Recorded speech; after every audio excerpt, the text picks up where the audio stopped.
আপনারা পঞ্চানন বর্মার হিন্দুত্বকে বিশ্বাস করেন না, আপনারা বিরসা মুন্ডার ধর্মকে বিশ্বাস করেন না, আপনারা মৌলানা আবুল কালাম আজাদের শিক্ষাকে বিশ্বাস করেন না, আপনারা বাবা সাহেব আম্বেদকরের কনস্টিটিউশনকে তছনছ করে দিয়েছেন, দেশ বিক্রি করে দিয়েছেন।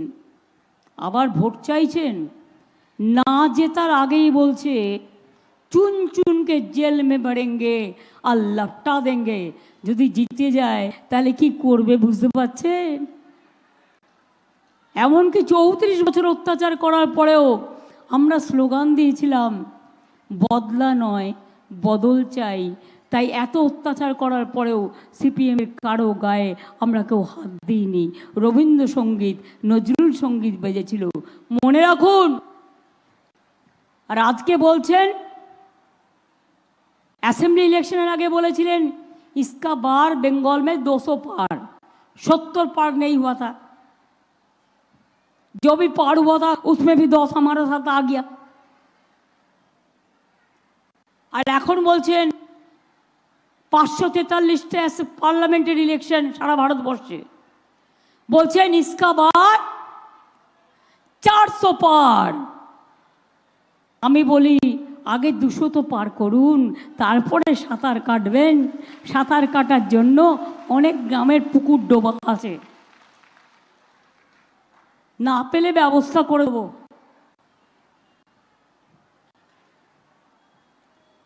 শুধু বড় বড় কথা মনে রাখবেন।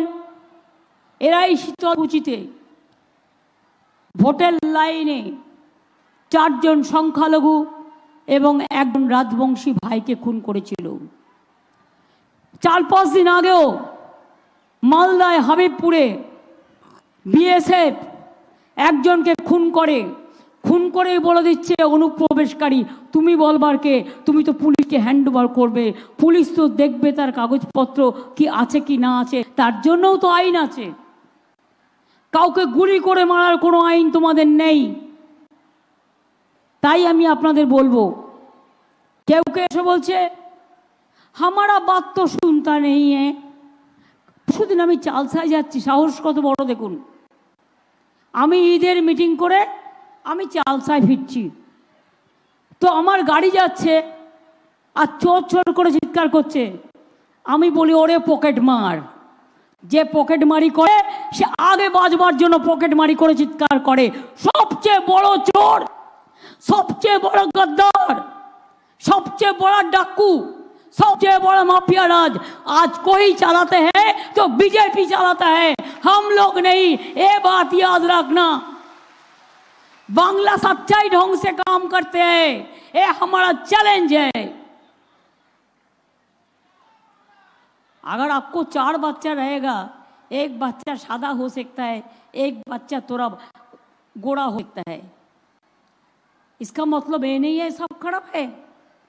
अब 300 टीम भेजा बंगाल में, क्या करप्शन है देखने के लिए। हमारा आवास योजना के लिए आप लोगों ने 76 टीम भेजा, सेंट्रल टीम।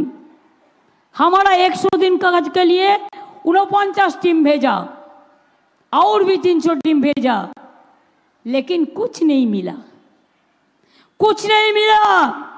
आपको जो क्वेरी था सब रिप्लाई हमने दिया, उसका बाद भी आप रुपया नहीं दिया है, तो हम आपको रुपया नहीं चाहते। आप भी हमारा रुपया मत लो। आप क्यों बंगाल से रुपया ले जाता है? आपका हक नहीं है। पहले हम लोगों ने सोचा था कि जीएसटी करने से स्टेट का लाभ होगा। अभी देखो 5 साल में हमारा इधर में 6 लाख 80,000 करोड़ रुपया लेके गया रेवेन्यू से, और हमारा अभी बाकी है 1,74,000 करोड़ टाका, वो हमको दिया नहीं। कैसे हम सरकार चलाएंगे? लेकिन तब भी मैं चैलेंज करती हूं, अगर चोर बदलने का पहले आप हिम्मत है तो गुजरात को 100 दिन आवास योजना का रिपोर्ट पेश करे। उत्तर प्रदेश का पेश करे, महाराष्ट्र का पेश करे। उत्तर प्रदेश में तो खुद 85 लाख कम उसमें दुर्नीति किया है, तब तो कुछ नहीं करते हैं। जो चोर लोग अभी बीजेपी करते हैं, क्यों? चोर जिसका पास बहुत रुपया है, बहुत कमाया, उसको पता है तृणमूल करने से हमको ईडी पकड़ लेगा, हमको सीबीआई पकड़ लेगा, हमको इनकम टैक्स पकड़ लेगा। और हम जितना भी चोरी करें, हम अगर बीजेपी में जाए तो वॉशिंग मशीन में हमको सादा बना देगा, हमको कुछ नहीं करेगा, हम चोरी करते ही रहेगा। चोरी करते करते चोरेर माয়ের বড় গলা, শূন্য কলসি, বড্ড বাজে বেশি। আজকে বাংলার চৈত্র সংক্রান্তি, বিজেপির চৈত্র সংক্রান্তি হবে, মনে রাখবেন, বাংলা থেকে। আর সারা দেশ চালাবো আমরাই, বাংলায় পথ দেখাবে। সিপিএম কংগ্রেসের সাথে আমাদের কোনো সম্পর্ক নেই বাংলায়। অল ইন্ডিয়াটা অল ইন্ডিয়ায় বুঝে নেব, আমরাই সমস্ত রকম সরকার করতে সাহায্য করব। কিন্তু বাংলায় সিপিএম কংগ্রেস বিজেপি হাতে হাত ধরে লড়াই করছে। একটি ভোটও সিপিএমকে দেবেন না, কংগ্রেসকে দেবেন না। ওরা বিজেপির থেকে সাহায্য নিয়ে বিজেপিকে মদত করার জন্য ওরা ভোটে দাঁড়িয়েছে। ওরা রাতের অন্ধকারে নিজেরা বসে বসে বসে নিজেদের মধ্যে আন্ডারস্ট্যান্ডিং করে। এবং এটা তো মিথ্যে নয়। পঞ্চায়েত ইলেকশনে দেখেছেন, অ্যাসেম্বলি ইলেকশনে দেখেছেন, মিউনিসিপ্যালিটি ইলেকশনে দেখেছেন। It is nothing new. আমি